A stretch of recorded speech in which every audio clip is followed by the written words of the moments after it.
नमस्कार प्रेक्षक हो, सेलिब्रिटी शो मध्ये मी तेजस्विनी आपलं मनपूर्वक स्वागत करते. प्रेक्षक हो, नेहमीच आपल्याकडे विविध क्षेत्रातले सेलिब्रिटी येत असतात आणि आज आपल्याकडे शास्त्रीय संगीतातील सेलिब्रिटी आलेले आहेत. त्यांचं नाव आहे नेहा राणे.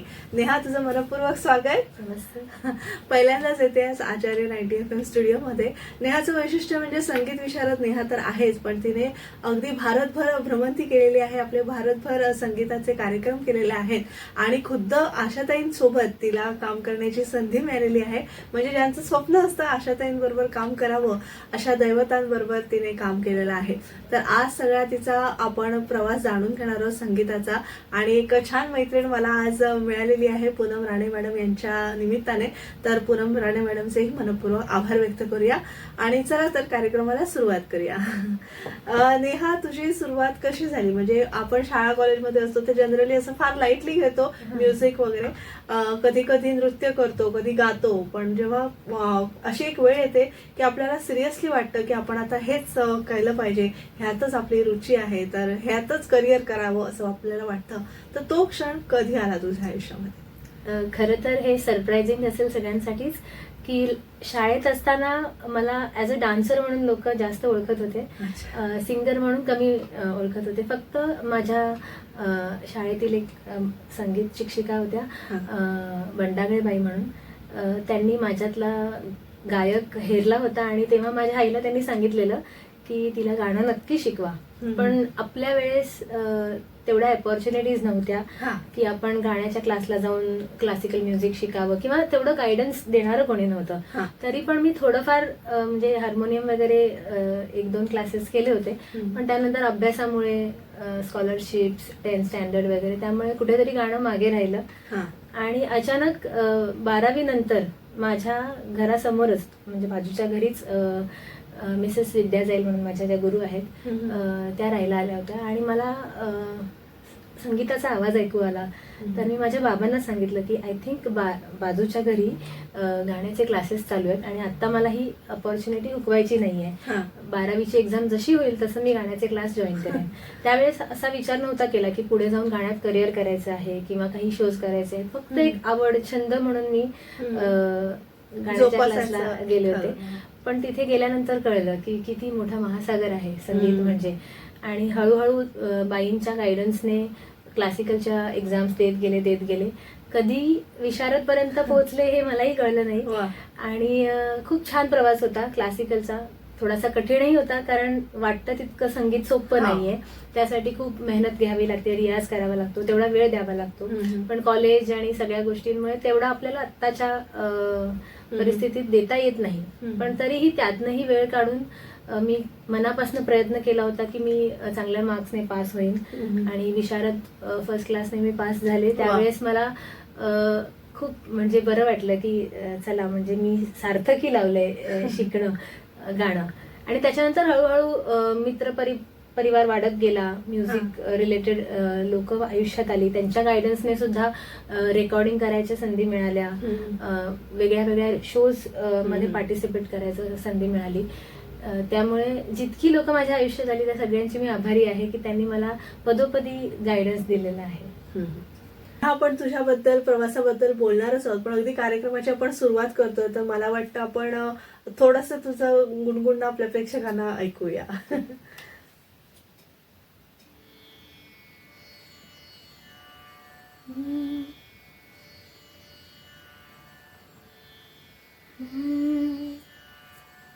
माय भवानी तुझे लेकरू, कुशीत तुझी आई, सेवा मानून घे आई, सेवा मानून घे आई. तू विश्वाची रचिली माया, तू शीतल छायेची काया, तू विश्वाची रचिली माया, तू शीतल छायेची काया. तुझ्या दयेचा ओघ खंडित दुरितलयालाने सेवा मानून घे आई, सेवा मानून घे आई, सेवा मानून घे आई. वा, खूप सुंदर. म्हणजे खरंच सरस्वतीचाच आशीर्वाद आहे जो आपल्याला तुझ्या रूपाने कलाकार जन्मला आहे. आणि खरंच म्हणजे सरस्वतीच्या आशीर्वादामुळे आपण ही सगळी संगीताची कारकीर्द पुढे नेत असतो.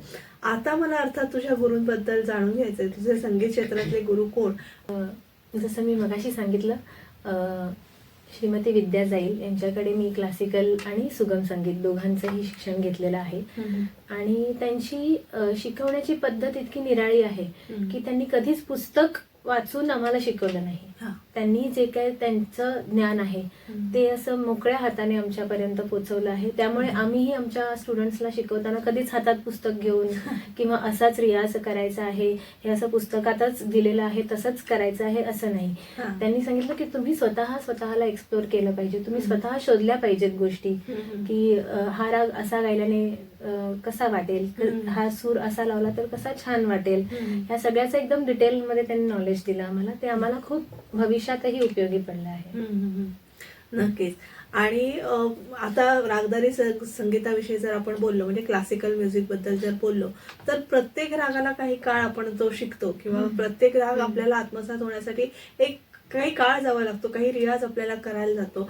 आणि प्रत्येक वेळी कुठल्याही मैफिली तेव्हा आपण जातो तेव्हा तो प्रत्येक वेळी राग वेगळ्या रूपात आपल्या समोर येतो. तर असे काही तुझे अनुभव आहेत की अमुक एका ठिकाणी तू सादर केलंस आणि तुला वेगळा अनुभव आला? जसं की सुगम संगीतात गाणं हे तयार गाणं आपल्या हातात मिळतं आणि ते आपण त्याची चाल जसं संगीतकाराने चाल लावली असेल तसं आपण सादर करण्याचा प्रयत्न करतो. पण क्लासिकल म्युझिक मध्ये हीच एक खासियत आहे की जरी ते बांधलं गेलेलं म्युझिक असलं की त्यात अमुक जसं यमन रागामध्ये म तीव्र घेतला जातो, पण तुम्ही प्रत्येक वेळेला तुमचं स्वतःचं एक नवीन इन्व्हेन्शन असतं. प्रत्येक वेळेला त्या रागामध्ये तुम्ही वेगळ्याच पद्धतीने गात असता. एक म्हणजे ठरवल्याप्रमाणेच तान घ्यायची आहे, ठरवल्याप्रमाणेच आलाप घ्यायचे असं कधीच होत नसतं. त्यावेळेस तुम्ही जेवढं त्या फ्लो मध्ये वाहत जाल तसं तसं तुमच्या मुखातनं तुमच्या गळ्यातनं ते स्वर बाहेर निघत असतात. पण अर्थात त्यासाठी खूप रियाज करावा लागतो, त्याच्या आधी खूप आळवावा लागतो तो राग, त्यानंतरच आपण त्याचं सादरीकरण छान पद्धतीने करू शकतो. आणि सुगम संगीतासाठी शास्त्रीय संगीताची बैठक किती महत्वाची आहे हे सुद्धा तुझ्याकडून जाणून घ्यायचंय. बऱ्याच जणांचा हा संभ्रम असतो की गाण्याच्या क्लासला यायचं म्हणजे मला फक्त गाणं शिकायचंय. पण ज्यांना खरोखर गाणं शिकायचं आहे त्यांना माझं हेच सांगणं आहे की भले तुम्ही डिटेलमध्ये नका जाऊ क्लासिकलच्या, कारण बऱ्याच जणांना ते कंटाळवाणं वाटतं की अरे सारखं सारखं तेच राग काय अडवायचा, सारखे सारखे तेच स्वर काय अडवायचे. पण जसं आपण इंग्लिशमध्ये ABCD शिकल्याशिवाय इंग्लिश बोलता येत नाही, तसंच सारेगमप हा त्याचा बेस आहे. तुम्ही अलंकाराची प्रॅक्टिस करू शकता, तुम्ही वेगळ्या वेगळ्या थाटांमध्ये अलंकार म्हणू शकता जर तुम्हाला रागांमध्ये म्हणजे तेवढं डिटेलमध्ये नसेल जायचं.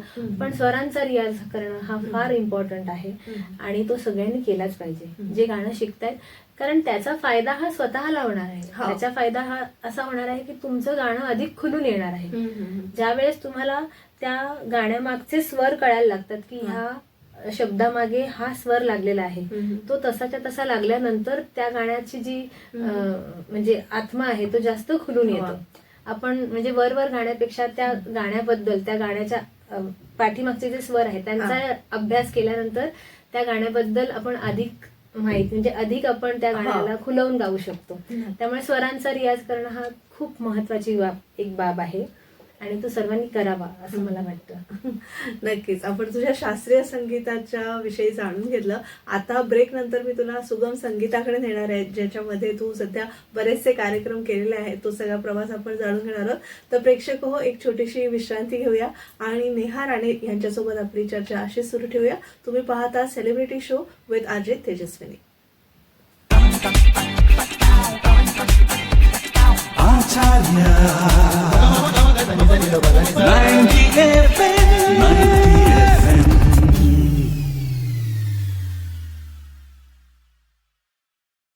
नमस्कार प्रेक्षक हो, सेलिब्रिटी शो मध्ये तुमचं पुन्हा एकदा स्वागत. तुम्ही ऐकत आहात आचार्य 90 FM युअर ओन रेडिओ आणि आज आपण सेलिब्रिटी शो मध्ये नेहा राणे यांच्यासोबत संवाद साधतोय. नेहा, ब्रेकपूर्वी मी जसं म्हटलं की आपण शास्त्रीय संगीताबद्दल थोडंफार बोललो, पण आता मेन जो तुझा गाभा आहे तो आहे सुगम संगीताचा. सुगम संगीताकडे आपण वळावं असं तुला केव्हा वाटलं आणि का, ते पण थोडंसं सांगशील? जसं मी म्हटलं मगाशी की लहानपणापासून गाण्याची खूप आवड होती आणि आई माझ्याकडनं वेगळी वेगळी गाणी बसवून घ्यायची. अच्छा. माझ्याकडनं ती गाणी पाठ करून घ्यायची. त्यामुळे लहानपणापासूनच लता मंगेशकर, आशाताई ह्यांचीच गाणी मी ऐकत मोठे झाले आहे. त्यामुळे ते एक लहानपणापासून मिळाल्यामुळे सुगम संगीताबद्दलची आणि त्याच्याबद्दलचं प्रेम जे आहे ते वाढत गेलं. आणि मुळात मला म्हणजे सुगम संगीत हे एक शाब्दिक गायकी आहे, म्हणजे त्यात शब्दांना जास्त महत्व आहे. त्यामुळे जसं मी म्हटलं, माझे सुरेश भट खूप आवडते कवी आहेत. त्यांच्या कविता मला खूप आवडतात. त्याच्यातला जो गाभा आहे तो खूप म्हणजे त्याच्यात अर्थपूर्ण सगळ्या कविता आहेत.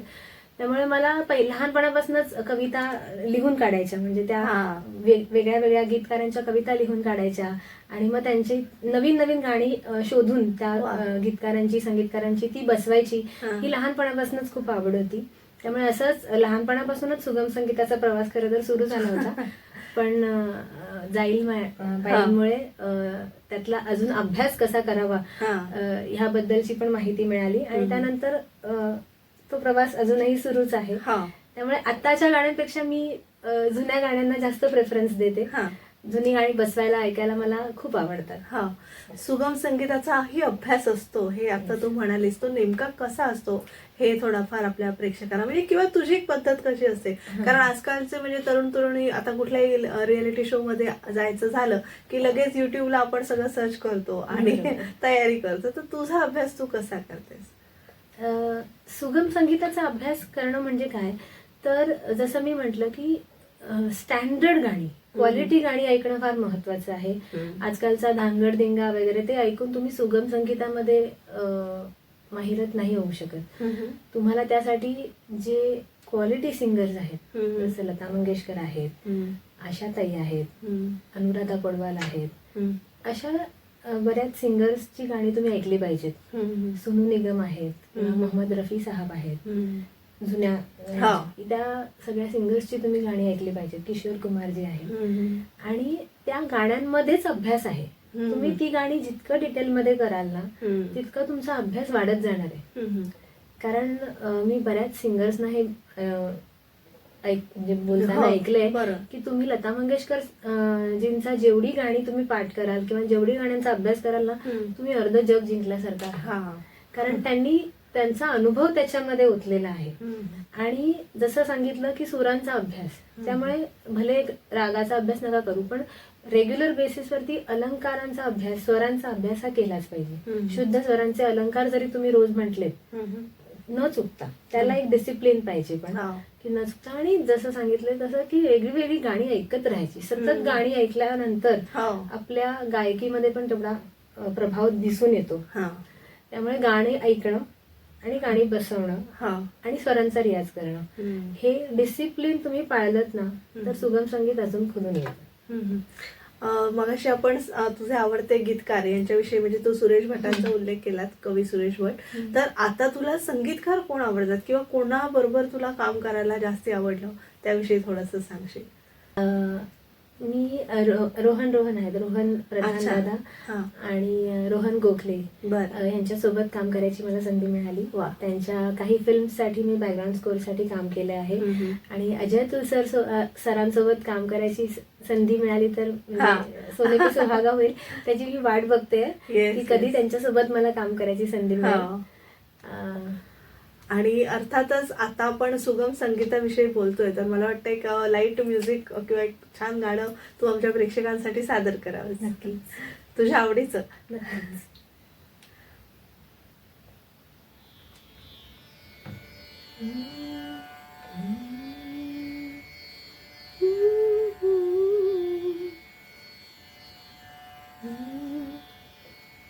हे चांदणी फुलानी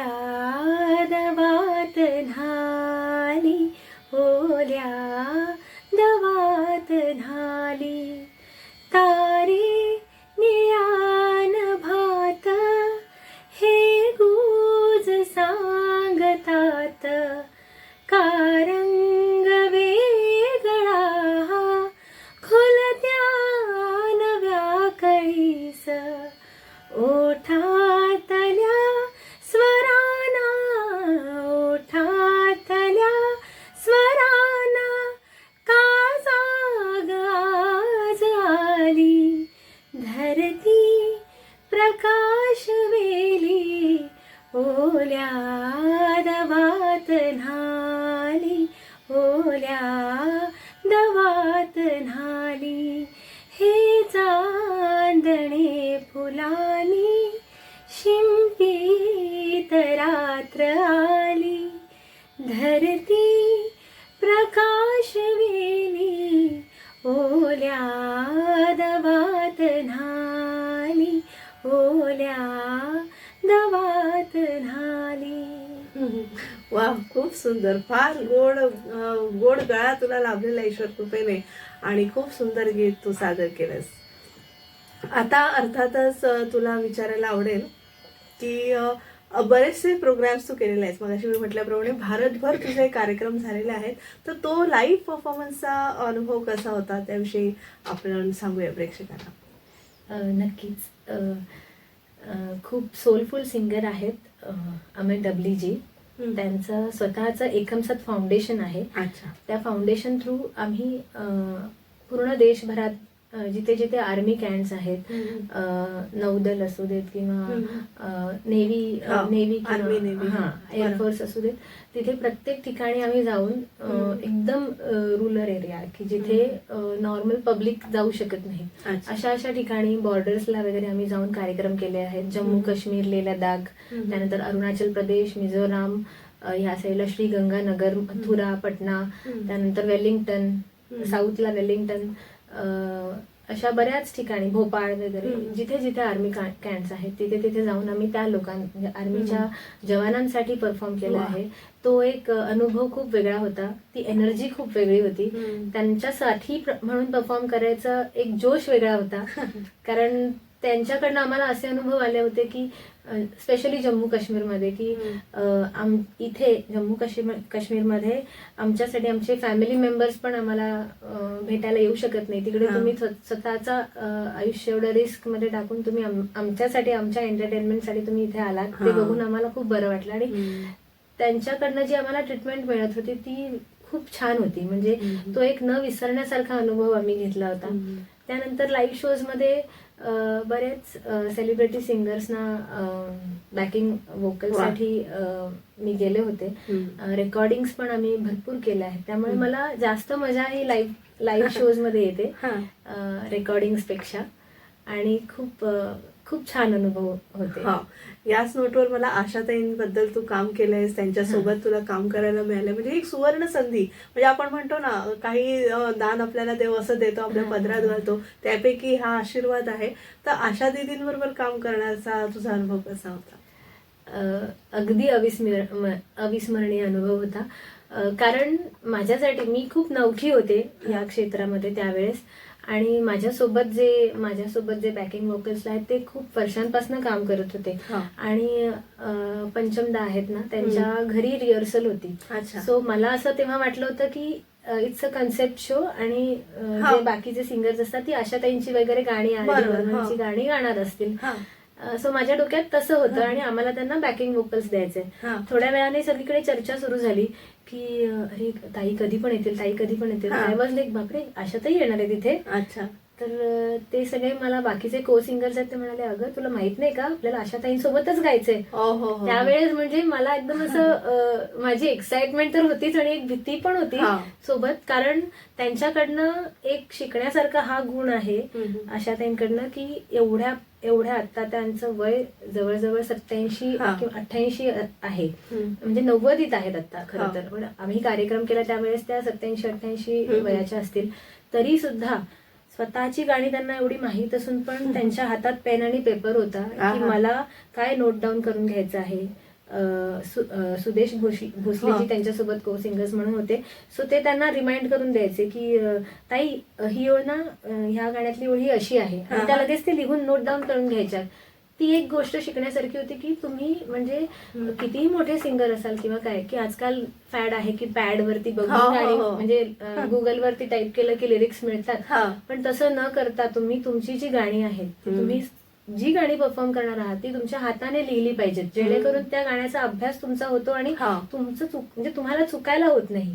त्यानंतर अजून एक त्यांची खासियत अशी होती की आपण पण जेव्हा स्टेजवरती परफॉर्म करतो त्यावेळेस थोडासा नर्वसनेस आपल्यामध्ये असतो. त्या नर्वसनेसमध्ये बऱ्याचदा काही चुका घडतात किंवा काही गोष्टी विसरायला होतात, बऱ्याच गोष्टी घडत असतात एक स्टेज परफॉर्मन्स करत असताना. पण त्यांचं एक मी बघितलं की त्या विंगेत असताना खूप थकलेल्या होत्या, वयोमानानुसार खूप थकलेल्या असायच्या, पण ज्या क्षणाला त्यांनी एंट्री केली ती एनर्जी त्यांची जी असायची ती मॅच करण्यासारखीच नव्हती. म्हणजे आम्हाला लाज वाटली होती, अरे बापरे की आपण किती लवकर थकतो आणि थकतच नाहीये, त्यांची कुठून आणतात एवढी एनर्जी त्यामुळे तो त्यांच्यासोबत काम करण्याचा अनुभव खूप अविस्मरणीय होता.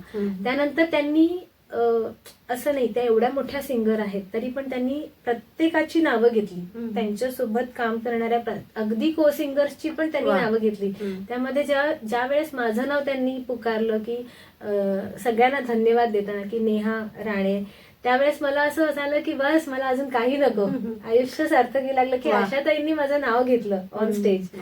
त्यामुळे असं त्यावेळेस असं झालं की नाही, आयुष्य माझं सार्थकी लागलं, कारण मी त्यांना आयडल मानते. त्यांची गाणी मी लहानपणापासून ऐकली आणि त्या माझ्या खूप पर्सनल फेवरेट आहेत.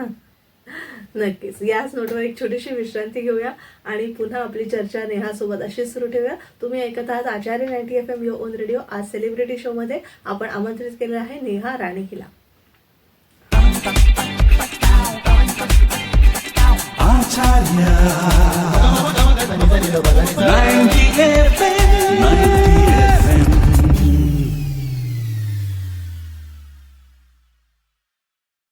विश्रांतीनंतर तुम्हा सगळ्यांचं पुन्हा एकदा स्वागत. तुम्ही ऐकत आहात आचार्य 90 FM युअर ओन रेडिओ आणि आज आपण सेलिब्रिटी शो मध्ये नेहा राणे हिला आमंत्रित केलेलं आहे. नेहा, अर्थातच आपण सगळा तुझा जर्नी जाणून घेतला, कुठे कुठे कार्यक्रम केला त्याविषयी सुद्धा तू बोललीस, गुरूंविषयी भरभरून बोललीस, आशाताईंविषयी भरभरून बोललीस.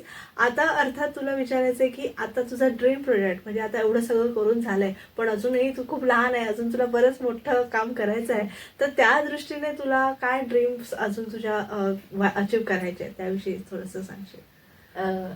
प्रत्येक गायकाची अशी एक इच्छा असते की स्वतःच्या प्रोडक्शन अंडर एक स्वतःचा अल्बम निघावा. तशीच माझी पण एक छोटीशी इच्छा आहे की माझा स्वतःचा एक अल्बम असावा जो लोकांपर्यंत माझं गाणं पोचवेल. त्यामुळे तो एक माझा ड्रीम प्रोजेक्ट आहे की माझ्या स्वतःच्या बॅनर खाली किंवा माझ्या स्वतःच्या प्रोडक्शन खाली एक अल्बम नक्कीच मी पब्लिश करायचा. नक्कीच. त्यासाठी आमच्याकडून तुला खूप साऱ्या शुभेच्छा. म्हणजे तो अल्बम रिलीज झाला की तुला पुन्हा इथे यायचंय आणि आपण मग पुन्हा एक छोटासा कार्यक्रम करू. अर्थात नेहा, आता मला आपण सगळ्या चॅनल्सवर पाहतो, रियालिटी शोज वगैरे सुरू असतात. तूही मला वाटतं काही रियालिटी शो मध्ये पार्टिसिपेट केला असेल, तर तुझा रियालिटी शो मध्ये बघण्याचा दृष्टिकोन कसा आहे आणि ऍज अ पार्टिसिपेंट तुझा कसा अनुभव होता? अगदी कॉलेजमध्ये जेव्हा आम्ही होतो त्यावेळेस इंडियन आयडल वगैरे हे रियालिटी शोज आले होते आणि 1-2 ऑडिशन्स मी दिल्या होत्या रियालिटी शोजच्या. पण अगदी तेव्हाचा काळ आणि आत्ताचा काळ याच्यामध्ये फार फरक आहे. त्यामुळे त्यावेळेस असं कळत नव्हतं नक्की काय, गायडन्स नव्हता, त्यामुळे कळत नव्हतं की रियालिटी शोज मध्ये जायचं म्हणजे नक्की काय करायचं, किती तयारी असायला हवी, किती गाणी पाठ हवी, 100-200 किती गाणी, काहीच अंदाज नव्हता. पण त्यानंतर विचार केला की रियालिटी शोज तेवढं म्हणजे त्याच्यानंतर फॉलो नाही केले, पण तरी नंतर एक संधी मिळाली होती की बॅकिंग वोकलसाठी. सो सूर नवा ध्यास नवा जे सेलिब्रिटी पर्व होतं, सेलिब्रिटी सिंगर्सचं पर्व, त्याच्यामध्ये आम्ही बॅकिंग वोकल्स दिल्या होत्या आणि त्यानंतरच लगेच काही महिन्यांनी लहान मुलांचं पर्व आलं होतं, त्याच्यातही बॅकिंग वोकल्स दिल्या होत्या. ते एक वेगळा अनुभव होता. पण 12 तास शूटिंग चालायचं आणि मग 12 तास त्या शूटिंगमध्ये प्रत्येक सिंगरच्या गाण्याची तयारी करायची, म्हणजे बरं. टेक्निकल रिहर्सल्स वेगळ्या, त्यानंतर मेन स्टुडिओ रेकॉर्डिंग म्हणजे स्टुडिओ बरं, हो. मेन त्याचं recording ते वेगळं. हम्म. त्यामुळे तो एक वेगळा अनुभव होता रियालिटी शोज साठीचा. हम्म. पण पर्सनली मी फार रियालिटी शोज फॉलो करणारी नाहीये, हा. कारण बऱ्याच त्याच्यात मिसकन्सेप्शन आहेत की प्री रेकॉर्डेड असतात गोष्टी, किंवा त्यापेक्षा आपलं जसं चाललेलं आहे हा. लाईव्ह शोज आहेत त्याच्यामध्ये मी स्वतःला बरं. जास्त interest इन्व्हॉल्व्ह घेते, करते. हो. येस. आणि रेकॉर्डिंग असतील त्याच्यामध्ये. बरं. So I am not a reality show person. आणि गाणं म्हटलं म्हणजे म्युझिक म्हटलं की आपण त्याच्या जिंगल्सही करू शकतो, मग आपण Yes. मालिकांची शीर्षक गीतं सुद्धा गाऊ Yes. शकतो. तर तो म्हणजे हा जो सगळा ग्राफ आहे विविध ठिकाणी गाणी गाण्याचा, तर तुला ह्यातला कुठला आवडतात, माध्यम आवडतं, त्याविषयी थोडंसं सांगशील? मला ऍक्च्युली दोन्ही आवडतात. म्हणजे मी सिरियल्ससाठी पण आम्ही शीर्षक गीतासाठी हा. वगैरे आम्ही बॅकिंग वोकल्स दिलेले आहेत. ओके. त्यामुळे तसं रेकॉर्डिंग करणंही खूप आवडतं. इव्हन बॅकग्राऊंड स्कोअरसाठी पण काही फिल्मसाठी आम्ही रेकॉर्डिंग केलेले आहेत. त्यामुळे जिथे संधी मिळते ती कोणी सोडू नये असं मला हो. वाटतं, की भले तुम्ही लाईव्ह शोज करताय किंवा रेकॉर्डिंग करताय, प्रत्येक हा. ठिकाणी तुम्हाला काही ना काहीतरी शिकायला मिळतंच. त्यामुळे डेफिनेटली जर तुम्ही या क्षेत्रात आहात तर तुम्ही प्रत्येक ठिकाणी एक ना एकदा ट्राय हा. केलंच पाहिजे. अच्छा. भले रियालिटी शोज असू देत किंवा रेकॉर्डिंग असू देत किंवा लाईव्ह शोज असू देत, गाणं सतत चालू असणं हे फार हा. महत्वाचं आहे वा. या सगळ्यामध्ये. त्यामुळे नक्की प्रयत्न करत राहा हा. आणि तुमच्या मेहनतीला नक्कीच यश मिळतं. आता गायक म्हटलं की आपला गळा सांभाळणं, आपलं म्हणजे प्रेझेंटेबल असणं, ह्या गोष्टी फार महत्वाच्या असतात बरोबर. आजच्या सगळ्या प्रेझेंटेबलच्या दुनियेमध्ये. बरोबर. तर तुझ्या अशा काही खास गोष्टी आहेत, सिक्रेट्स आहेत जे तुझ्या फॅन फॉलोईंग्सना माहिती नाही, त्याविषयी थोडंसं सांगशील? हा, खूप छान प्रश्न आहे हा. कारण जेव्हा आम्ही लाईव्ह शो करायला जायचो, सुरुवातीला आम्हाला कळायचंच नाही की हा. नक्की कपडे काय घातले पाहिजे, हो. बाहेर म्हणजे दुसरे सिंगर्स आहेत ते कसे कपडे घालतायत किंवा काय. पण नंतर नंतर कळायला लागलं. तर आधी असं वाटायचं की नाही आपण पण नवीन कपडे घातले हा. पाहिजेत, नवीन नवीन छान मेकअप वेअर केला पाहिजे. पण ह्या सगळ्यापेक्षा हा. तुम्ही रियाज किती करताय, तुमचं गाणं तुमचं अर्धा कॉन्फिडन्स आहे की तुम्ही रियाज करून त्या गाण्याला किती न्याय देताय. म्हणजे असं त्यावेळेस मिसकन्सेप्शन होत्या की अरे बापरे, म्हणजे छान सजलं नटलं आणि स्टेजवर गेलं म्हणजे कॉन्फिडन्स आला. तसं अजिबात नसतं.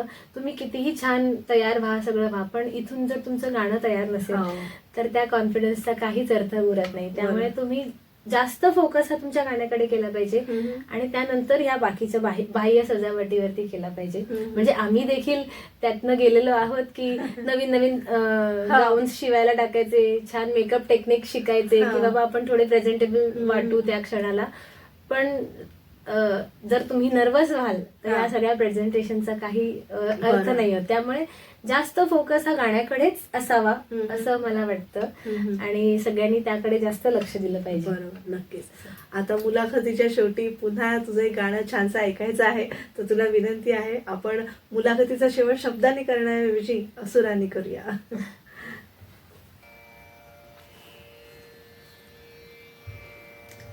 नन्हा सा गुल खिलेगा अंगना, सुनी बैया सजेगी सजना. नन्हा सा गुल खिलेगा अंगना, सुनी बैया सजेगी सजना. जैसे खेले चंदा बादल में, खेलेगा वो तेरे आंचल में. चंदनिया गुनगुनाएगी, चंदनिया गुनगुनाएगी, तभी तो चंचल है तेरे नैना. देखो ना तेरे मेरे मिलन की ये रना, हो तेरे मेरे मिलन की ये रना. नया कोई गुल खिलाएगी, नया कोई गुल खिलाएगी,